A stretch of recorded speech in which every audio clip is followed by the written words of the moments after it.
Okay, for special case number 2, there's actually a shortcut. So I did one the long way just so you could kind of see it, but I don't want to spend too much time on that. So this one's called a difference of squares, and here's what you're looking for. Whatever's right here needs to be a perfect square.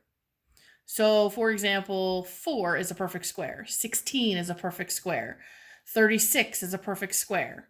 Those are numbers that the square root is a whole number. Over here, this one also has to be a perfect square. So they both must be perfect squares. They also it must be a binomial, meaning 2 terms. And it has to be subtraction. So it's a difference of squares.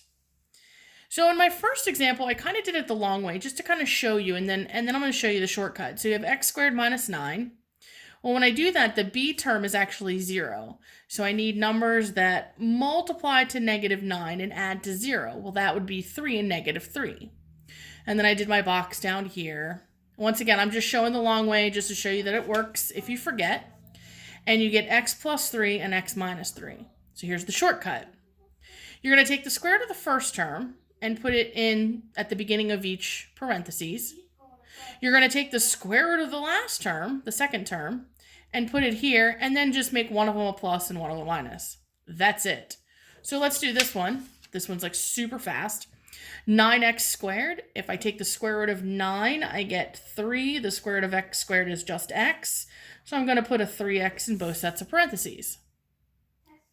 I am then going to take the square root of 4 and put a 2 here and a 2 here. And one of them is plus and one of them is minus, and you're done. We like this special case because it goes really, really fast.